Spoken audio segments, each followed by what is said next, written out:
Okay, well, let's get started if you're ready. And the first thing we're going to talk about, Jean, is the fact that our telethon is on October 4th. And so we want to talk a little bit about Sputnik. And you had a great story you sent me about when you heard about it. So if you want to just share that again, but then go on and tell us a little bit about how that changed your perception and the trajectory of your career. Well, it was interesting.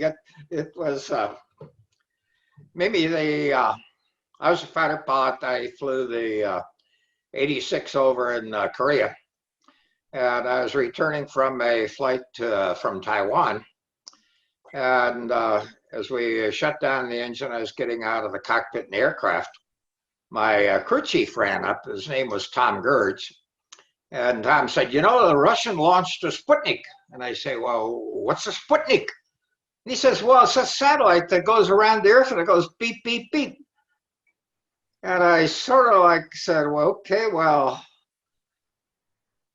what about it? I mean, tell me something more." He says, "No, it's just a beep, beep, beep." The one thing that was very interesting on that, however, really it made an incredible impact on Asia.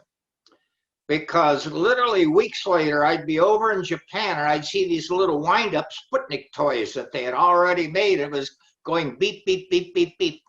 And it was really strange that I just passed it over. I never thought about, I had written about space in my high school term paper, but basically beyond that one event that I had with my crew chief, basically, I never gave it any more thought until many years later.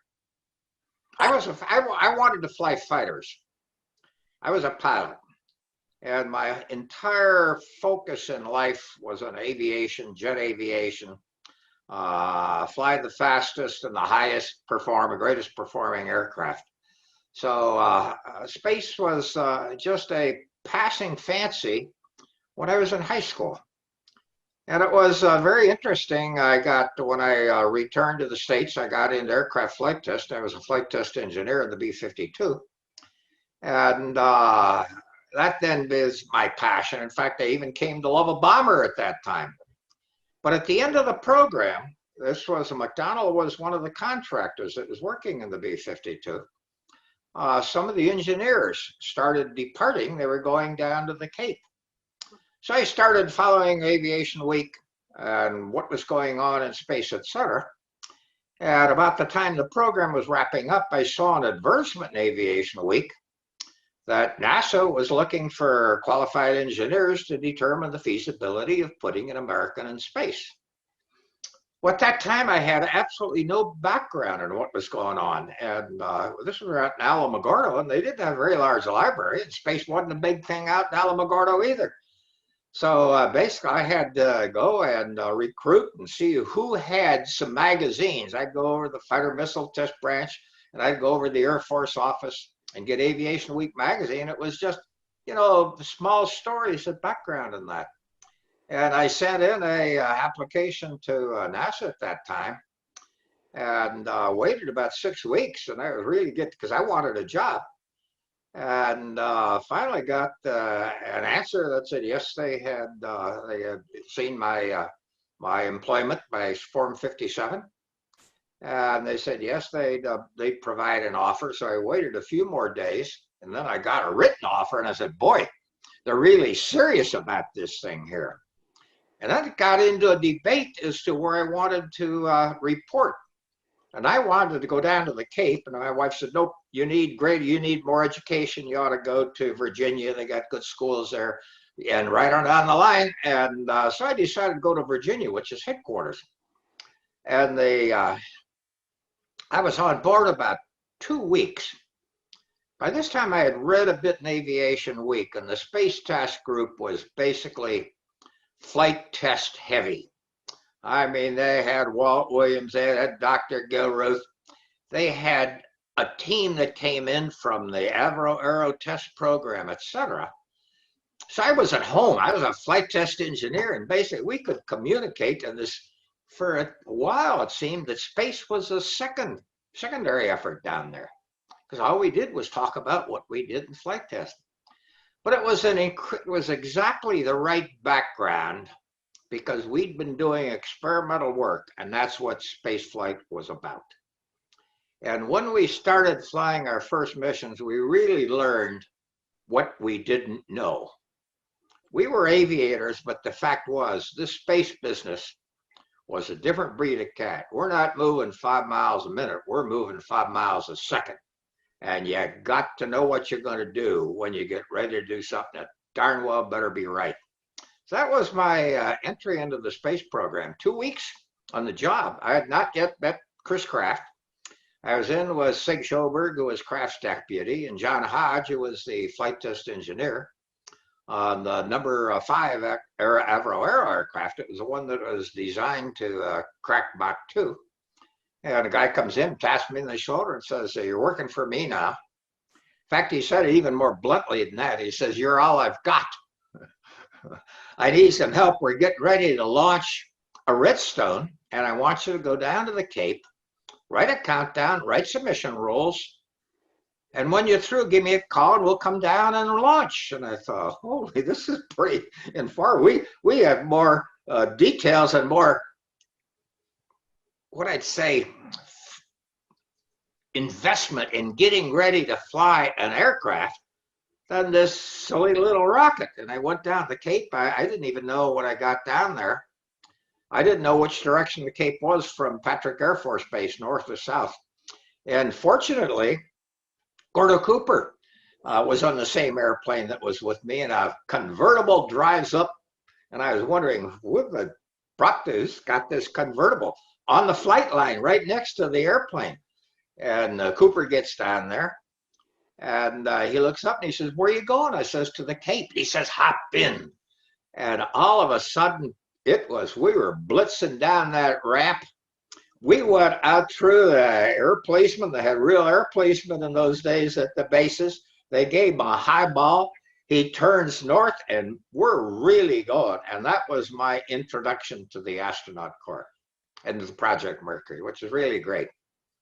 Oh my goodness. And in a sense, the rest is history, yet it unfolded over the course of, from your experience in Mercury through your experience with the shuttle, with so many different roles in leadership. So what you did with that first assignment, the no go and go, really came from you. All of, right? Is that right? Yes, it was. It was interesting. The go. I don't know who invented it, but I just sort of picked it up, and that's the way it went. And the flight test business, I arrived down at the Cape. I'd never seen the spacecraft, but I had written the countdown. Actually, the aircraft flight test out of Holland was pretty sophisticated. We had a range that you had to get in. You had to get their pre-flight done. You had missile loading. You had to get ready to go. You had to get the airborne. You had to be in a rally point. Then you had literally about 10 minutes to get on range, and you had to run your test, get the job done, then get off range so the next test could get in. And that was the background that worked out very well from a standpoint of writing a countdown, because I knew there ought to be some place where they take care of the spacecraft. That was called Hangar S. And obviously they got a blockhouse that worries about the booster. Then they had range safety, and people got to worry about telemetry and command control and all that kind of stuff. So basically, I sort of knew what needed to be done. I just had to find the place where it was being done.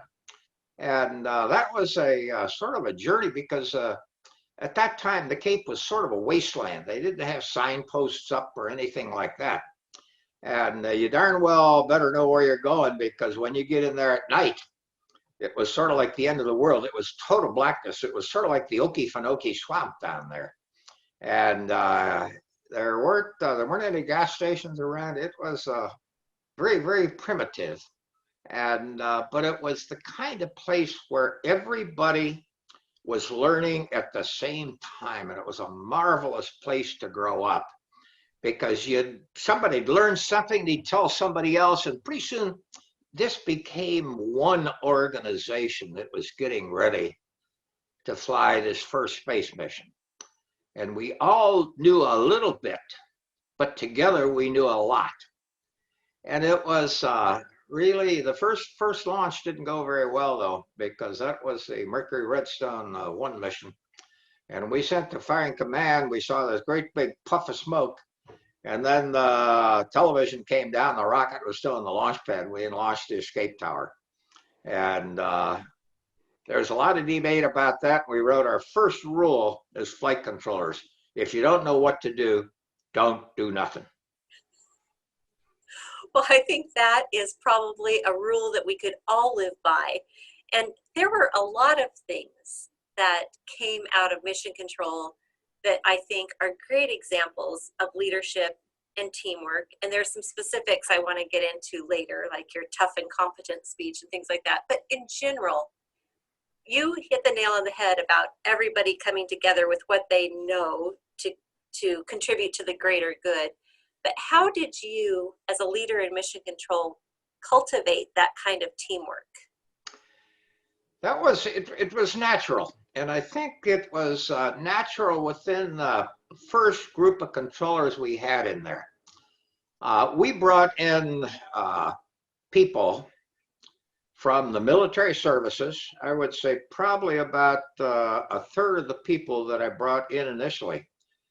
Literally within about 6 months, I was a section head forming the organization for mission operations. As I said, when Chris said, "Hey, you're all I got," that was true because there were 3 people that worked directly for him. Everybody else was what I considered a hired hand. They came from in other organizations within the Space Task Group, and they're all part-timers. So it was real interesting to get into the process of selecting people, and we needed people quickly. So look to the military. And therefore, I hired a large number of people out of the military, and therefore they understood this business command and control and leadership, et cetera. But we also had a group of young people that were basically inspired by President Kennedy and basically the business of putting a man in space that came in from the colleges and universities. So they had the knowledge, we had the leadership component. So it was the marriage of these 2 elements very quickly that led to the formations of the teams and the framework that we needed in mission control. We were one. We were a brotherhood from the very first days. That's just outstanding. I love thinking about that, and I love thinking about how you led a shift in that culture, in the empowerment of mission control. And I think I emailed you once that when we were getting ready for what we thought was going to be our Apollo 13 event, I put tough and competent on a sign by my door because I wanted to remember that. It's important to just narrow down when you're on something big, especially. But what do you think you expected from that? What results were you hoping for when you introduced that? So speak to me about tough and competent and what that means in a team. When I was there in aircraft flight test, I had a little placard that sat on my desk. And it says, "Aviation, unlike the sea, is terribly incompetent in aviation like the sea." Let me start back again. I got to remember the exact one. "Aviation, unlike the sea, is terribly intolerant of incapacity or neglect." And I'm going to have to get that real quote there because I'm truncating it. But anyway, I had this placard on my desk, and that is what I used when I started my tough and competent speech. This was I won't say a rare time, unique time. I had seen people die, aviators die, I'd seen accidents, flight tests. We had a few problems out at Holloman. And the young engineers had never gone through that kind of an experience. So somehow I had to bring these people to accept that this is the kind of risk that you are standing up and going to be accountable for. You're accountable. There's no way to pass the buck. When an accident occurs, if you had any role in that accident, you have to go back in and reestablish the relationship you had as an engineer with the work you were doing running on the line. Basically, it's the buck stops at the flight director, at each one of the controllers' positions running on the line. And what I had to do is to establish with these young people that we were all a part of this thing called Apollo 1. Basically, our systems weren't ready, the procedures weren't ready, the simulators weren't working. Basically, nothing was working, and no one, ourselves, the Cape, the crew, stood up and say, stop, not good enough. And from this day forward, we will be known by two words. Tough meaning beasts because we assume the responsibility for the work. And competence will never be satisfied until it is perfect. So we had to establish some kind of a framework that we would live by, and I had the people go to the blackboards in their offices and write tough and competent on the blackboards. And I went around to the offices and made sure that it was there. And periodically I'd go into the rooms, I was division chief, go into the rooms and see if these words were still there, because that was the way we had to live if we were to be successful in not only Apollo, but everything that we ever did in space thereafter. What was the result? Pardon? What was the result? What changes did you see?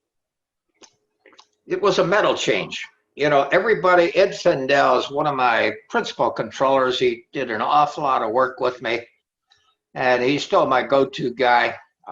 He was the go-to guy during the restoration and mission control here in Houston that you're all very familiar with. And basically, he out of there, and a lot of people said, you know, this is one of these tough and competent speeches right on the lane. Kranz always make these speeches. But Ed looked at himself and his organization and the people around him and said, we came out changed.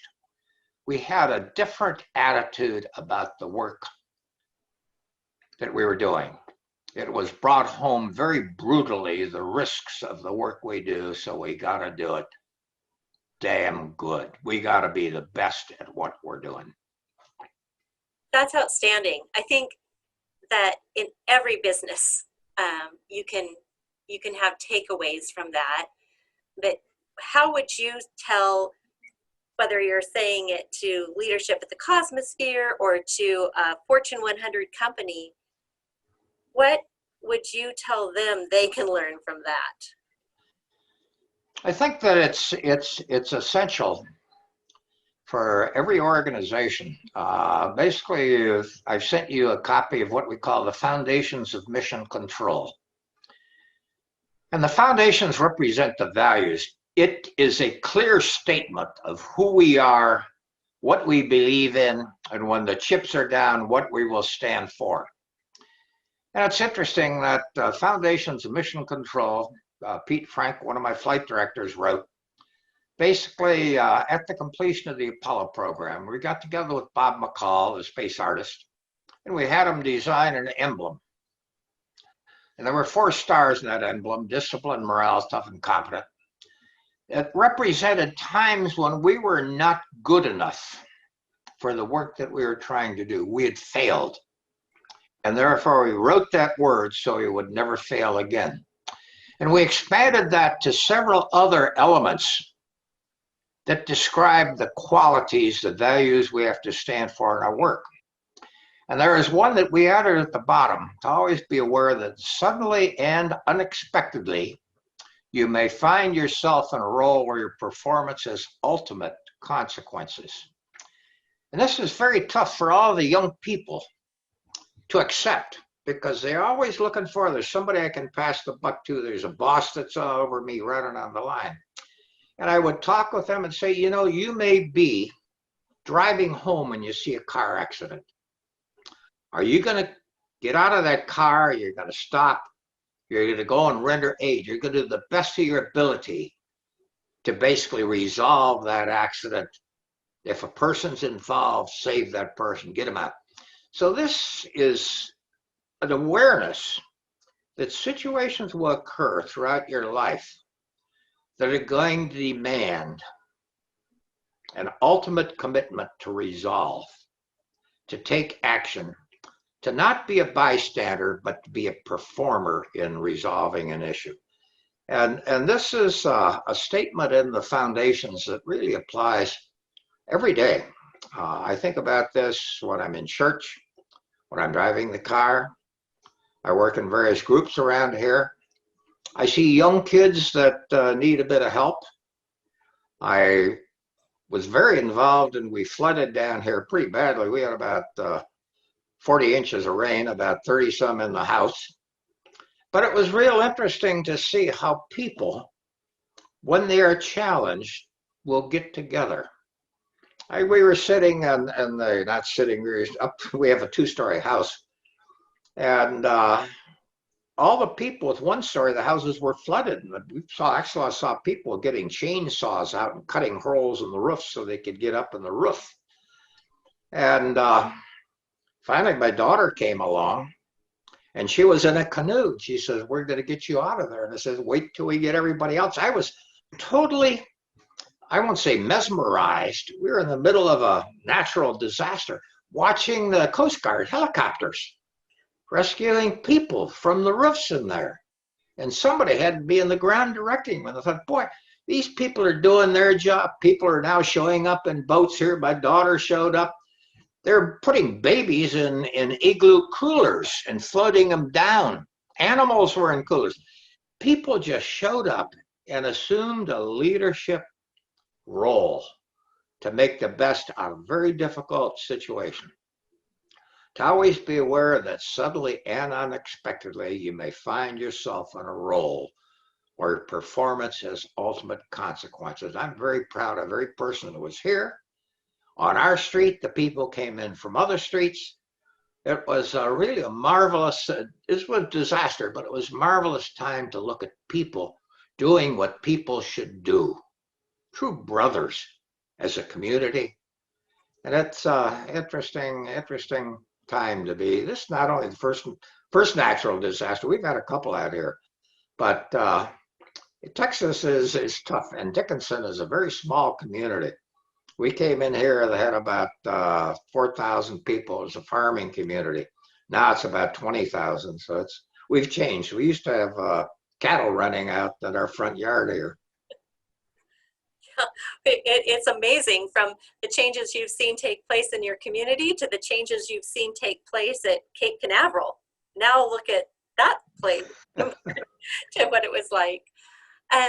So it's interesting that you talk about leadership and the best in us coming together, because here we are in 2020 and we're in the midst of a pandemic with no clear end. We have all this political unrest. We have international unrest. We have concerns about climate. But while we're looking at that today, you've seen many scenarios like that through your career, whether it was with NASA or in general in the country. And so what do we do to motivate ourselves to rise up to the challenge, to get people off roofs, to get the job done? And I want you to, if you will, to talk a little bit about how we can motivate ourselves. And I'd love it if you could talk about music, because that's one of my favorite stories is about you and John Philip Sousa. So why was that important to play that music on the way to work in the morning? Well, it was John Philip Sousa and the Stars and Stripes Forever. Came about very early in my aviation days. I was a young pilot in primary training at Spence Air Base, Moultrie, Georgia. And Moultrie, Georgia is right adjacent to the Okefenokee Swamp. And as you go through your training program, at about midpoint of the training, you have to do 3 solo night cross-country, basically flights down there, where you go from the base to another city, and then come back finally to the base. It's roughly about 2 hours in duration. And I had never experienced vertigo before. And as we turned over Alma, Georgia, basically I looked down to change my radio settings and get on the frequency for the next checkpoint. And when I looked up, I was totally confused. All I saw looked like stars, and I had rolled upside down over the town of Alma. And I was in the split as I was diving towards that. And for about the first 90 seconds, I was totally confused. Nothing I did seemed right. I approached stalls until finally I buried my head in the cockpit, and my primary instructor, the training he had given me on basically flying by instruments, became very important. And I actually finished that flight. But I was still terrified. Didn't tell anyone about it. And the next night came time to fly again. And I was chain smoking cigarettes there. I was the last one to leave the ready room to go out and climb aboard an airplane. It was either fly or wash out. And they started testing the sound system for the Saturday morning parade. And the first thing I heard was the Stars and Stripes Forever. And I picked up my parachute, went out and aced it. And from that day forward, Stars and Stripes has been a very important part of my life. In fact, it was a very important part of the kids' life, because when they had these little 8-track recorders you'd put in the cars, and that's the first thing I did driving into work. And I had 3 or 4 kids that were going, I dropped them off at their work locations there. Basically, when I was director of mission operations, that's the way I started my morning telecon. A half hour before work hours, everybody'd hear the Stars and Stripes Forever. So this became part of, there's some way that I think every person has to find a way to some method, some technique to restore that passion they have to achieve a goal. And it might be reading a bit of poetry. It might be singing a song. Might be some movie that you'd seen. The Impossible Dream was one of the ones. There were times when I was just so frustrated. I think about it, pursuing that dream, that make it happen. So everybody has to have this anchor point when they're in very difficult period of time, to find some way to pick up and start moving forward again. And Stars and Stripes was very important. It stayed with me, stayed with the kids. It was a big joke. I bet I have about 50 different recordings of the Stars and Stripes from people who read the book and sent them in. That's just outstanding. I think that speaks a lot to what I needed to hear personally, and what people need to remember now is that we're in charge of our own motivation. We have to find a way to keep moving. So that was just golden. I keep looking at the button to make sure I'm recording this, because I will play that over and over for myself, Jean. If you could just share with me what your the Cosmosphere are, if you'd like, or why you think it's important, I would love that. Well, let me go back a little bit, because the first time I visited the Cosmosphere, I was in the airshow business about a year prior to retirement. And I was flying with the Lone Star Museum in a B-17 Flying Fortress. And we'd check out the aircraft in Texas, and then we'd fly about 12 small towns on the way up to Oshkosh.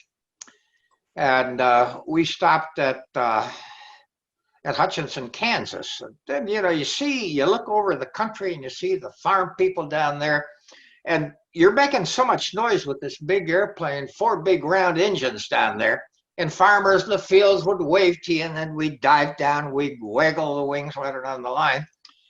And we'd arrive at the destination where we were either laying over or had an air show. And a lot of the community people would come out and visit us. We'd give them a tour of the airplane, and sometimes they'd bring us into their homes. And I didn't know the lady by first name. I looked her up. It was Mrs. Carey. And it was interesting. She told us the story of the Cosmosphere, but she made a statement that she said she wanted to find some other option for the children in Kansas other than the future farmers of America. And she wanted to get them into engineering and science and mathematics. I think she was the first of the real proponents of STEM. You know, it's amazing how far that theme is carried. And the one thing that I found about the Cosmosphere, it is focused. It is the only museum, I think, in the world that has a singular focus on space. And space is where the energy for the future is. That is where you're going to inspire the young people to come in and pick up the studies and really get with it. You're going to find the middle generation who needs to be restored, and they can go in and they can find the answers.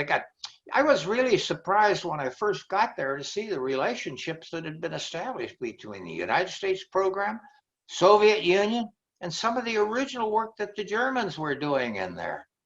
I mean, this was a total focus upon an objective. And I think the key thing is, in life, you need that kind of a focus on an objective.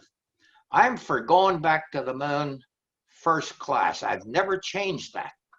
That is where I think we must focus our goals in space now, because we have to learn to go back into a difficult environment, learn to live that environment, and then move beyond that. But first, we must go back to the moon. And I think we're going to find that impetus, that motion to get back going again in places like the Cosmosphere. The Cosmosphere, we've been there probably about a half dozen times. Every time for the Apollo 13 reunion, I did a couple of talks there. Even before Apollo 13 came out, I've been there with a military group, a special forces group that we have, 519th.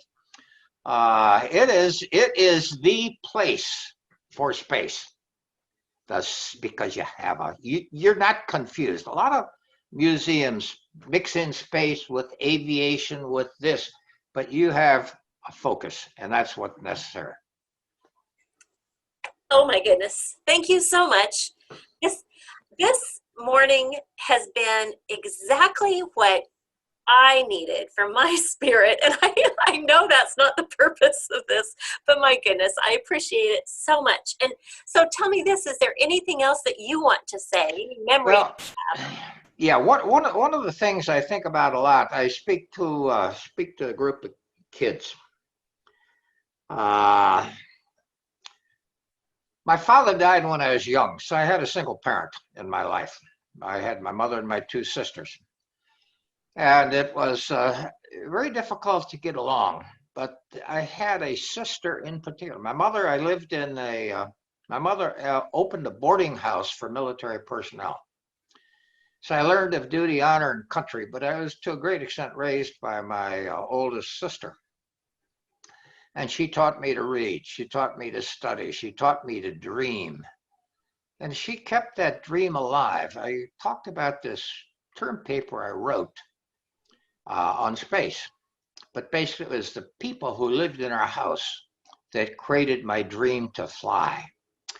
And I think that when you're young, and for the young people you have in your audience, you have to establish this dream. It has to be completely focused. It has to be almost overwhelming. And as you take each step to achieve that dream, you're never satisfied because you have to move that dream further out. It always has to be just beyond your grasp. So you're always challenging yourself to be the best. And when the time comes, when you feel it's impossible, that is the time that you really get to the point of saying, am I going to quit or am I going to move on? I will find the strength in myself or someone else, or someone give me some help there, or go to a Cosmosphere and learn and see this dream come alive there. So it's dream, aim high, and never surrender, I think is a key message to the young people in your audience. Thank you, thank you, thank you. So do you share all these things with your grandchildren, or do you just play with them? They, our family, we had 5 of the 6 kids worked in space. So they pretty much take care of Dad. I got, have you seen the book put out by, I think it's John Rocco right now? No. He's got one that is probably, you might look him up. It's going to be available on Amazon. He's an incredible artist. But the thing that he did with this book, he portrayed men and women, ordinary men and women, the women who sewed up the suits in there and drew sketches of these people. This is a book that I think every kid, I'm giving it to our grandkids for Christmas, about 14 of them. But it's really a marvelous show. You know, we've got 5 daughters. Don't ever tell any of these girls they can't do something. Well, that's true. Don't let anybody ever tell you can't do it because you're a woman. And I think this really shows all these ordinary people who really did something to make this business called Apollo happen. And he's really a great book. It's coming out, I think it's being published in October, and I already got the advanced copies through Amazon there. But it's really something. In fact, you ought to get it in your gift shop down there. Yes, I'm writing that down. I love that story. That's, you know, I remember when Michael Collins was here, that's what his emphasis was, that he didn't want to talk about just 3 men when it came to Apollo 11, that it was 300,000. Well, the thing that's interesting, this book, the guy's a great artist and he makes these stories come alive. But he's got the people in the recovery forces. He got the office clerks down there. He's got the engineers. He's got flight directors. He's got program managers. He's got the people taking care of the personal equipment. It just really is a marvelous trip through what it really took to put this program together and what put any program together. But the graphic artists the graphic is really good, and it's taught me an awful lot about some of the things I didn't know. Well, now that's a surprise. Yeah, no, not a surprise at all. You know, my problem was I was in a room where I had 21 people smarter than I was. So it's really, I had to be able to ask the first good question, okay? And that was how smart I had to be, but there were a lot of smart people in there. And it is really humbling to be given the kind of responsibility and accountability that we had as flight directors. And I've been doing a book on leadership right now. It's in the 3rd version right now, 3rd rewrite. And all through my career, I kept a diary of lessons learned along the way, sayings from all of the people that I worked for or with.